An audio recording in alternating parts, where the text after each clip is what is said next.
Impedancia. Antes de ver el concepto de impedancia, quiero recordar cómo eran las relaciones de voltaje y corriente para el caso de una resistencia, de una bobina y de un capacitor. Recordarán que determinamos que para el caso de una resistencia, el fasor voltaje era igual a la resistencia por el fasor corriente.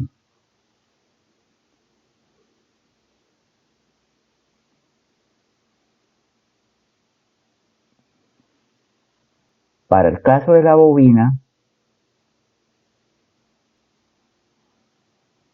encontrábamos que la relación de voltaje con corriente era que el fasor voltaje era igual a J omega la frecuencia por L por el fasor corriente.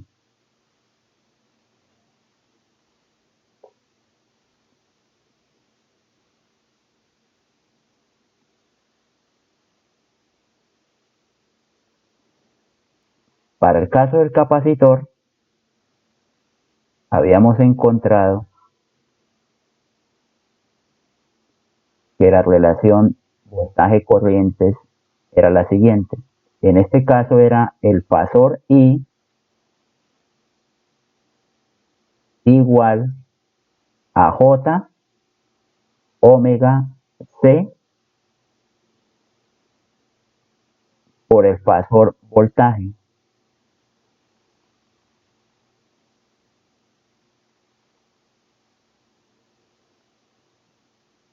Bien, estas eran las tres relaciones de voltaje corriente en el caso de la resistencia, de la bobina y el capacitor. Por definición de impedancia, tenemos que es la razón del fasor voltaje al fasor corriente. Tengan presente que es la razón entre dos fasores. Entonces, siguiendo con esa definición, la impedancia, que la vamos a llamar con la letra Z, la vamos a definir como la razón entre el fasor voltaje y el fasor corriente.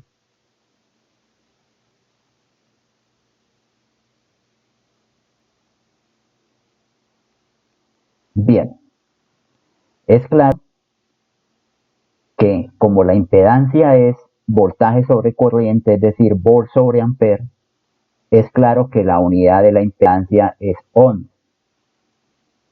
Bien, ahora sí podemos hacer uso de las relaciones voltaje-corriente que habíamos tenido aquí inicialmente. Mire que si la impedancia es B sobre I, pues simplemente basta con despejar B sobre I en cada una de ellas y vamos a encontrar importantísimo cómo son las impedancias en la resistencia, en la bobina y el capacitor. Entonces, la impedancia en la resistencia, como es B sobre I, es claro que la impedancia de una resistencia es la misma resistencia. Esto en ohm. La impedancia de una bobina al hacer B sobre I nos va a quedar que esto es J omega por L. Esto si lo expresamos en forma rectangular. Si lo expresamos en forma polar sería omega, que es la frecuencia, por L, que son los hercios, a un ángulo de 90 grados. Esto sería en ohm. Simplemente son dos formas de representar la impedancia, en este caso la bobina. Y la impedancia de un capacitor sería igual a 1 sobre J omega C. Si subimos la J le cambiaríamos de signo y entonces nos quedaría menos J 1 sobre omega C. O en polar esto sería 1 sobre omega C a un ángulo de menos 90 grados. Ohm. Importantísimo lo que acabamos de encontrar porque es la forma como nosotros podemos llevar los tres elementos pasivos, la resistencia, la bobina y el capacitor, a ohm. Es de resaltar que se pueden dar de cuenta que la impedancia de una resistencia es un número real, la impedancia de una bobina es un número imaginario positivo, mire, más J, y la impedancia de un capacitor es un número imaginario negativo, o sea, menos J.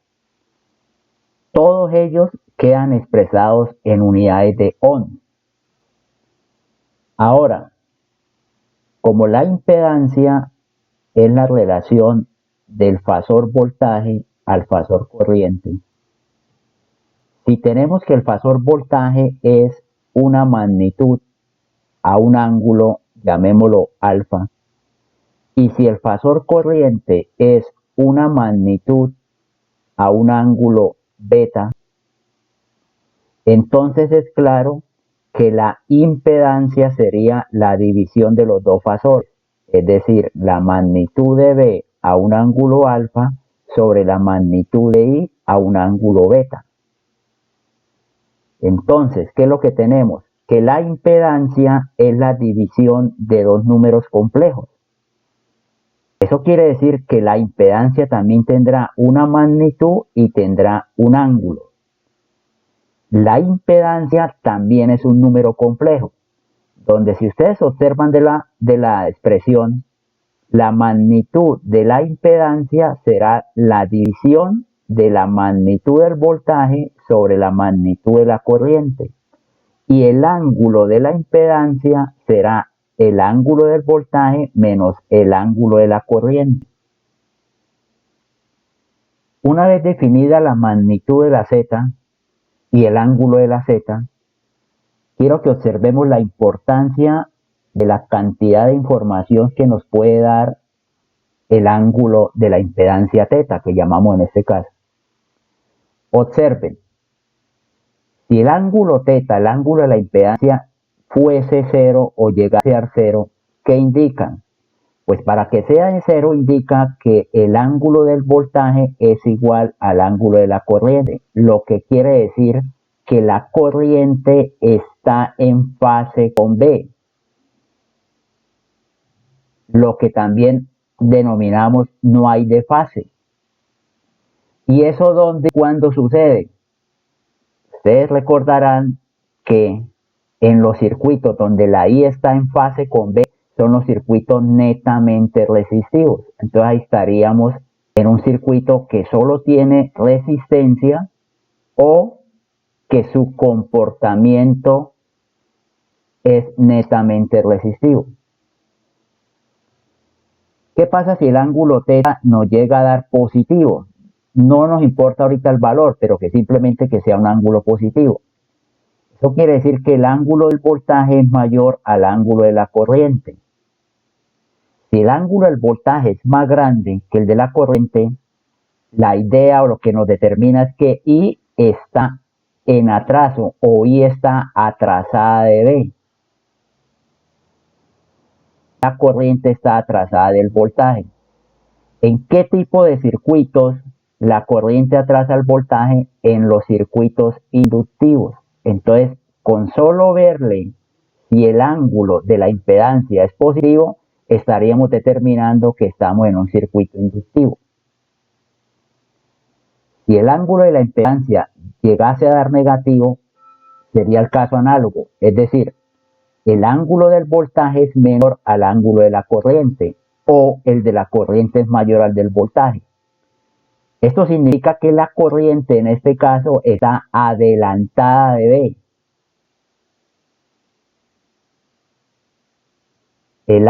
La corriente adelanta el voltaje.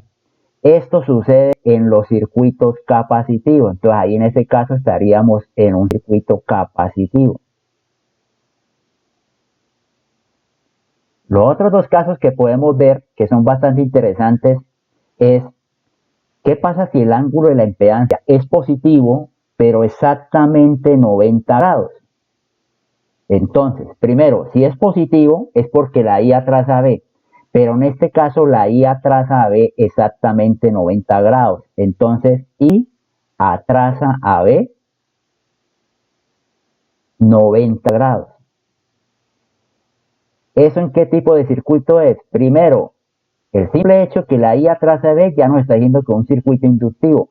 Pero si lo atrasa exactamente 90, entonces estamos en el caso del netamente inductivo.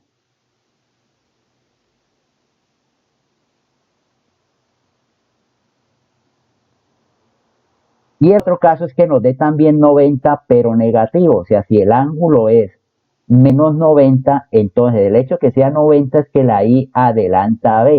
Pero en este caso la adelanta exactamente 90 grados.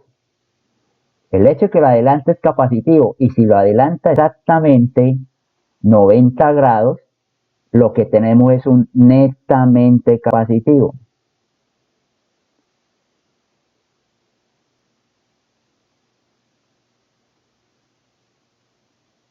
Bien, miren que la información tan grande que nos da el conocer el ángulo de la impedancia. Tenemos los cinco tipos de circuitos. Los tres netamente resistivo, netamente inductivo y netamente capacitivo.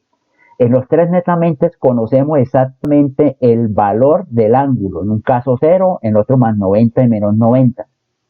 Y los dos circuitos, el que llamamos inductivo y el capacitivo, que eso lo que nos dice es simplemente mirar si el ángulo es positivo o el ángulo es negativo de la impedancia.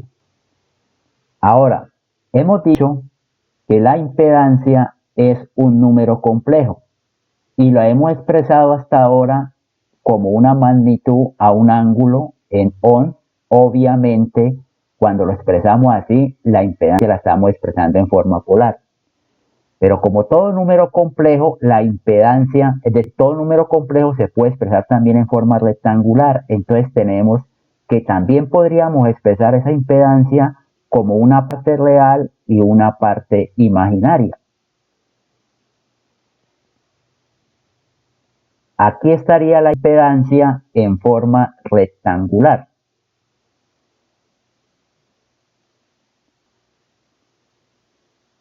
Esa parte que llamamos R, que ¿quién es la R? La parte real de la Z.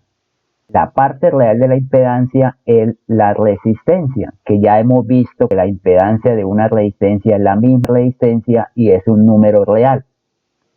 La parte imaginaria, en este caso la parte imaginaria, bien, la X, que es la parte imaginaria, mire que ya no tengo la J porque la J la tengo aquí en la expresión de la impedancia, solo cojo la X. La X, que es la parte imaginaria de la Z, a la parte imaginaria de la impedancia la llamamos la reactancia.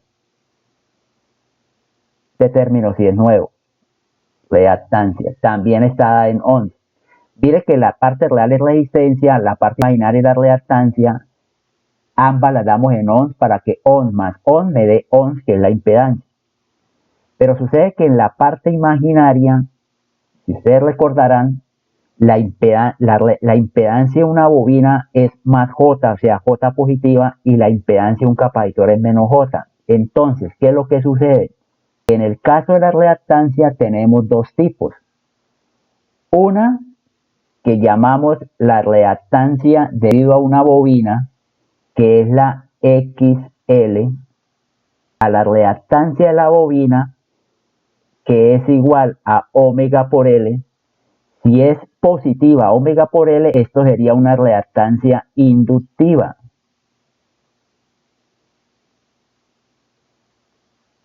Pero la otra es la que vamos a llamar XUC, que sería menos 1 sobre omega C. Recuerden que aquí encontramos la impedancia de la bobina y la impedancia del capacitor. Aquí ya no aparecen las J porque la J ya la tengo aquí en la expresión. En el caso de que la X, la parte imaginaria, sea negativa, entonces tendremos una reactancia capacitiva. Bien, ¿qué es lo que acabamos de encontrar? Que la impedancia, si la expreso en forma rectangular, me da una serie de datos importantísimos. ¿Cuáles? Que La parte real es la que llamamos la resistencia. La parte imaginaria la llamamos reactancia, pero hay una imaginaria positiva y una imaginaria negativa. Si es positiva es una reactancia inductiva y si es negativa es una reactancia capacitiva. Repito, acabamos de darnos de cuenta que la impedancia es un número complejo. Por favor, tengan presente en esto. La impedancia es un número complejo, que como número complejo lo puedes expresar en polar o lo puedes expresar en rectangular. La impedancia es un número complejo, pero la impedancia no es fasor. Es decir, ¿qué quiero decir con que la impedancia no es fasor? Que la impedancia no está en función del tiempo. Es decir, si uno tuviese una impedancia que le dijeran 20 a 30 grados on, esto no se puede llevar al tiempo pensando en que esto es 20 coseno de una frecuencia más 30 grados on. No, la impedancia es un elemento pasivo. La impedancia no es fasor. Tengan presente eso, porque se confunde o se interpreta que como es un número complejo también es un fasor y no. Como la impedancia es un número complejo, podemos dibujarla en lo que llamamos el plano complejo. Esto es lo que vamos a llamar el plano complejo. ¿Qué es el plano complejo? Pues simplemente los ejes cartesianos donde el eje horizontal, este será el eje de los reales y el vertical es el eje de los imaginarios. Mire que ya coloco la J en los ejes o en el eje imaginario. ¿Qué es lo que quiero mostrarles? Que como todo número complejo, si lo expreso en polar, basta con conocer el ángulo y la magnitud y llego a él. Y si lo quiero expresar en rectangular, pues tengo que conocer la parte real y la parte imaginaria.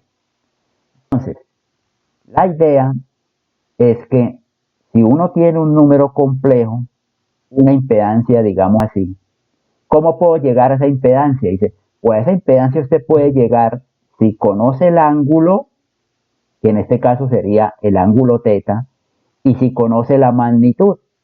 Entonces, esta sería una magnitud z a un ángulo de θ. Pero también podría llegar con el mismo valor si conozco la parte real y conozco la parte imaginaria. Entonces, ¿qué es lo que tenemos? Que si usted conoce que la parte real es la que hemos llamado la resistencia y la parte imaginaria es la que hemos llamado X, la reactancia, pues si conozco R y en este caso más JX, también tengo el punto de la impedancia, en este caso en forma rectangular, R más JX. O si la tengo en polar, basta con conocer el ángulo y basta con conocer la magnitud y llego al mismo punto. O sea, tengo las dos maneras de representar la impedancia. Lo que quiero que se percaten de esto es que siempre la parte horizontal es la resistencia y la parte imaginaria es la reactancia, o en este caso la bobina o el capacitor. Si tuviésemos un capacitor, el triángulo iría hacia abajo, porque tendríamos tanta resistencia, pero ahora menos J iría hacia abajo, entonces el triángulo bajaría. Otro que quiero que se percaten es que nunca estaríamos trabajando en el cuadrante 2 y en el cuadrante 3, porque eso implicaría una resistencia negativa y no tenemos resistencia negativa. Por eso tenemos que el ángulo de la impedancia siempre va a estar entre menos 90 y más 90. Siempre vamos a estar en el cuadrante 1 o en el cuadrante 4, porque es la única posibilidad de tener resistencia positiva. Si tenemos resistencia y tenemos bobina, como es bobina es más J, entonces estaríamos en el cuadrante 1, o sea, entre 0 y 90 grados. Si lo que tenemos es resistencia con capacitor, tendríamos resistencia, pero ahora menos J, entonces estaríamos en ángulo desde 0 hasta menos 90. Con esta representación de la impedancia, que es un complejo, en el plano complejo, Nos ayuda muchísimo porque podemos encontrar los 5 o podemos representar los 5 tipos de circuitos. Entonces, uno de ellos, ¿qué pasa si la impedancia solo tiene parte real? ¿Qué indica eso? Pues que si solo tiene parte real, nada de imaginario, es que solo tiene resistencia. Entonces aquí estaríamos en el circuito netamente resistivo. Es más, miremoslo desde el punto de vista polar. Como solo tiene parte real, el ángulo y la impedancia es cero. Entonces el ángulo cero y de una determinada magnitud. Entonces este que he dibujado en color rojo será una impedancia que representa un netamente resistivo. La otra es, ¿qué pasa si tengo una impedancia que no tiene parte real? Y que tiene solo imaginaria positiva. Les comentaba el caso en que tuviéramos una impedancia que solo tuviese parte imaginaria, es decir, cero real, solo imaginario, implica, se podrán dar de cuenta, que tenemos un ángulo de 90 grados. Eso indicaría que solo tiene bobina, o sea, esta impedancia que está ubicada en el eje de los imaginarios hacia arriba sería la impedancia que representa el circuito netamente inductivo. Pero también podríamos tener, entenderán el caso, en que no tengamos real, pero tengamos imaginario negativo. Entonces, si tenemos imaginario negativo, menos 90 indica que no tenemos resistencia y tenemos capacitor. Entonces, esta impedancia nos estaría representando el circuito netamente capacitivo. Y la otra es, ¿qué pasa si tenemos una impedancia en el cuadrante 1? No importa dónde. Una impedancia en el cuadrante 1, primero, quiere decir si hay ángulo, ni es 0 ni es 90, sino hay un ángulo determinado y tiene una determinada magnitud. Pero ya ustedes se podrán percatar que lo que pasa es que si tiene un ángulo, pues tendrá una parte real y tendrá una parte imaginaria. La parte real corresponde a la resistencia y la imaginaria, en este caso, como es para arriba, sería una bobina. Entonces, esta impedancia que he dibujado aquí en el plano complejo en color naranja sería la que representa el circuito inductivo. Y la que nos queda por ver es qué pasa si la impedancia está ubicada por acá. Si está ubicada por acá, es similar. ¿Qué quiero decir? Pues que tiene parte real, tendría esta parte real, ¿cierto? Y tendría parte imaginaria. Pero en este caso la imaginaria sería negativa. Entonces tendríamos resistencia con capacitor. Eso implica o indicaría que es un circuito que tiene resistencia con capacitor, entonces sería el circuito netamente capacitivo. Les indico aquí en el gráfico de la impedancia, recuerden que esta es la impedancia, los 5 tipos de circuitos. Entonces aquí tendríamos el netamente resistivo, aquí tendríamos el circuito inductivo, el circuito capacitivo, el netamente capacitivo y el netamente inductivo. Vuelvo y les insisto y vuelvo y les repito, mire que la impedancia no se va a salir del cuadrante 1 y 4 porque eso implicaría tener resistencias negativas. Entonces el ángulo y la impedancia siempre va a estar entre menos 90 y 90 grados. Veamos unos ejemplos cortos de este tema, de este concepto de impedancia. Primero, pensemos en que tenemos una impedancia que por ahora vamos a representarla como una cajita, pero la idea es que conocemos el voltaje que tiene la impedancia y conocemos la corriente que pasa por la impedancia. Entonces, ejemplo, si el fasor voltaje que tiene la impedancia, o sea, que tiene los extremos de la impedancia, es igual, por ejemplo, a una magnitud de 10, a un ángulo de 56.9 grados, volt, y el fasor corriente que pasa por la impedancia es igual a 2 a un ángulo de 20 grados amperes. Es decir, conozco el fasor voltaje y conozco el fasor corriente. Pues la idea es que podríamos encontrar la impedancia de esa cajita, o sea, la carga, la impedancia que tiene ese fasor voltaje y corriente, pues sabiendo que la impedancia del fasor voltaje sobre el fasor corriente, entonces esto nos daría que es la división de 10 a un ángulo de 56.9 sobre 2 a un ángulo de 20 grados. Por consiguiente, esa impedancia nos da 5 a un ángulo de 36.9 grados ohm. Esta es la impedancia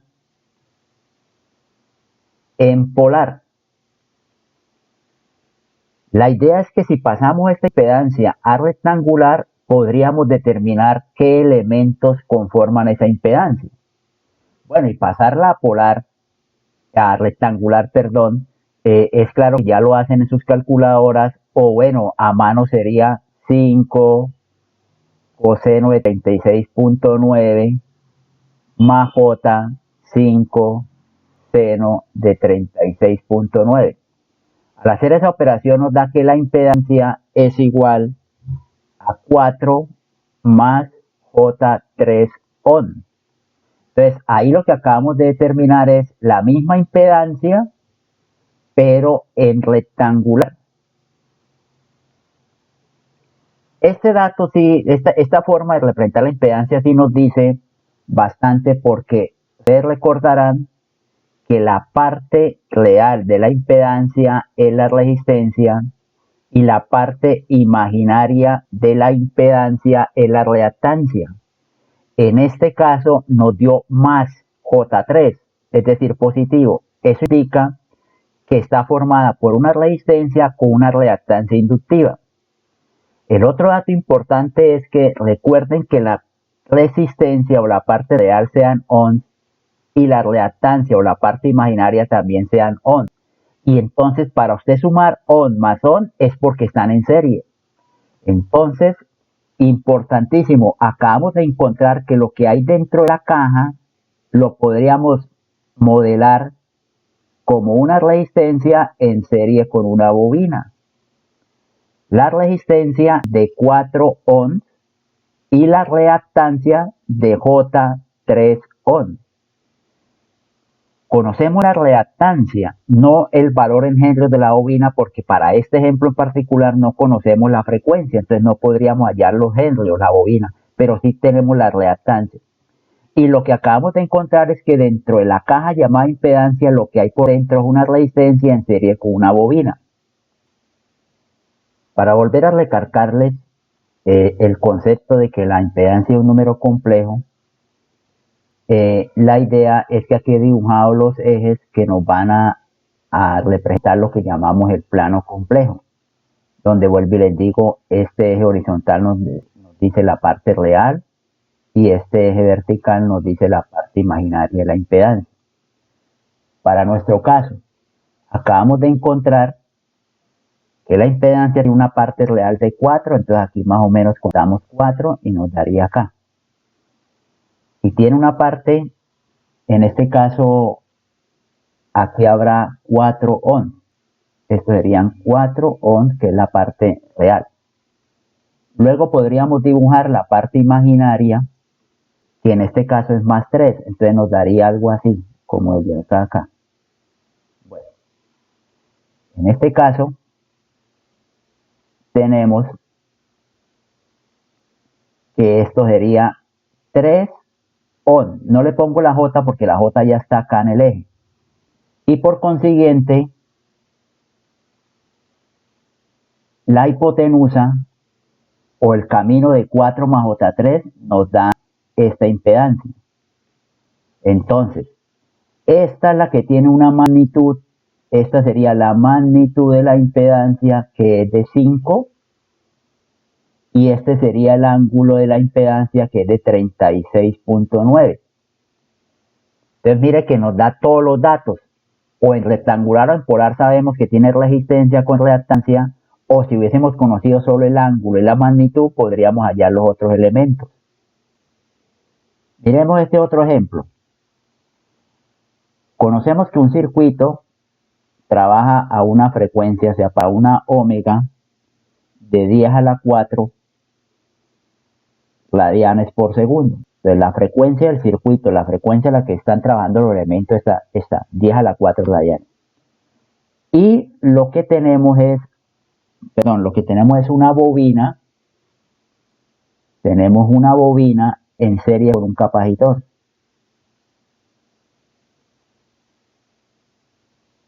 Y conocemos que la bobina es de 5 milihenrios y el capacitor es de 100 microfarad.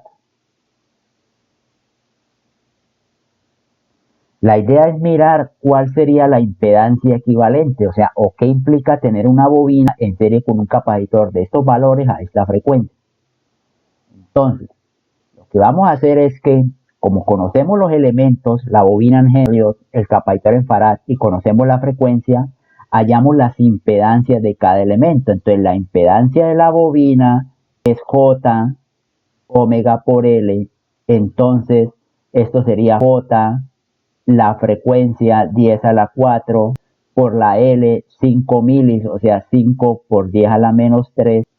Eso nos da que la impedancia de la bobina es J 50 ohm. Similar, la impedancia de un capacitor es menos J 1 sobre omega C. Esto nos da menos J 1 sobre la frecuencia, que es 10 a la 4, por el valor del capacitor, que son 100 micros, ya 100 por 10 a la menos 6. Al hacer esa operación, encontramos que la impedancia del capacitor es menos J 1 ohm. Menos J 1 ohm. Entonces, tenemos cuánto es la impedancia de la bobina y cuánto es la impedancia del capacitor. Podríamos, si se quisiera, ahora representar esos elementos, pero no en sus valores nominales, o sea, en henrios y en farad, sino en ohm. Entonces, lo que tendríamos es una reactancia inductiva de J 50 ohm y una reactancia capacitiva de menos J 1 ohm. Pues entenderán que J50 menos J1 ganó la bobina, y realmente la equivalente a esto es una impedancia de J 49 ohm. Entonces, realmente el efecto de tener estos dos elementos va a ser un efecto netamente inductivo. Se impuso, ganó la bobina al capacitor para este ejemplo. Y ganó que la impedancia equivalente de esas dos es una impedancia de J 49 ohm. O sea, una impedancia netamente inductiva. Ahora, ¿qué pasa si esos dos mismos elementos, esa bobina y ese capacitor, están pero en paralelo? ¿Cuál sería la impedancia equivalente de esos dos elementos en paralelo? Ya hemos encontrado que la reactancia de la bobina es J50 y la reactancia del capacitor es menos J1. Aquí es donde viene algo interesante que de pronto no lo he mencionado, pero que creo ya se percataron, es que mire que los elementos ya están en unidades de ohm, o sea, ya hemos hallado sus impedancias, lo cual quiere decir que se trabaja como si fueran resistencias. Podríamos interpretar, para entender el caso, que es como si fuesen dos resistencias en paralelo. Obviamente es una interpretación, porque entenderán que ahora son números imaginarios para este ejemplo. Pero lo cual indica que si están en paralelo, uno podría hallar la impedancia equivalente como el producto sobre la suma, en este caso porque son solo dos. Entonces sería J50 por menos J1 sobre la suma. Entonces sobre J50 menos J1. Al hacer esa operación, esto nos da 50, porque recuerden que aquí por sí nos da más, por menos da menos, pero nos queda un J cuadrado que es menos 1, o sea, aquí nos da 50, y aquí nos quedaría J49. Cuando nos queda esto, la J al cambiar, en este caso al subir el numerador, sube con signo contrario, entonces sería menos J 50 sobre 49. On. Miren lo que acabamos de encontrar. Para este caso, al estar en paralelo, dominó el capacitor. Eso quiere decir que la impedancia equivalente de este circuito, la Z equivalente de este circuito, es un netamente capacitivo de valor menos J 50 sobre 49 ohms. Es decir, podríamos cambiar ese circuito por uno que solo tiene un capacitor de valor con reactancia de menos J 50 sobre 49 ohms. Otro ejemplo. Tenemos una resistencia en serie con una bobina. Los datos que conocemos es que la resistencia es de 20 ohms y la bobina es de 5 Hz. Y conocemos que el circuito trabaja a una frecuencia de 4 radianes por segundo. Bien, como conocemos la frecuencia y los elementos, este mismo circuito lo pasamos a ohms, es decir, la resistencia y la bobina que pasaría a reactancia. La impedancia de una resistencia es la misma resistencia, entonces aquí no hay que hacer ningún cálculo, sino que esto es de 20 ohms. Y la bobina, recordarán que la impedancia de una bobina es J omega L. Entonces en este caso J, la frecuencia 4 por la bobina 5, esto es de 20 J, 20 ohms la reactancia. Lo cual indica que la impedancia de esa combinación de resistencia con bobina es 20 más J 20 ohms. Si la queremos expresar en polar, esto es 28.3 a un ángulo de 45 grados. Bien, lo que quiero que percaten es qué pasa si esos dos mismos elementos están pero en paralelo. Es decir, qué pasa si tenemos la resistencia y qué pasa si tenemos la bobina pero en paralelo, con los mismos valores y la misma frecuencia. Entonces, si ya trabajamos con ohms, sabemos que los ohms de la resistencia es J20 y los ohms de la bobina es J20, perdón, la resistencia 20 ohms y la reactancia J20. Entonces, aquí podríamos pues nuevamente hacer el cálculo de un paralelo, donde sabemos que la impedancia equivalente del producto será la suma, o sea, 20 por J20 sobre 20 más J20, producto sobre la suma para hacer el equivalente paralelo. Al hacer esa operación, esto nos da 10 más J10 ohms. Esta es la Z equivalente a este paralelo. Miren que lo que acabamos de encontrar es que ese paralelo podríamos cambiarlo por una resistencia en serie con una bobina, pero en este caso la resistencia de 10 ohms y la reactancia de la bobina sería J10 ohms. Este circuito en serie es el equivalente a este en paralelo.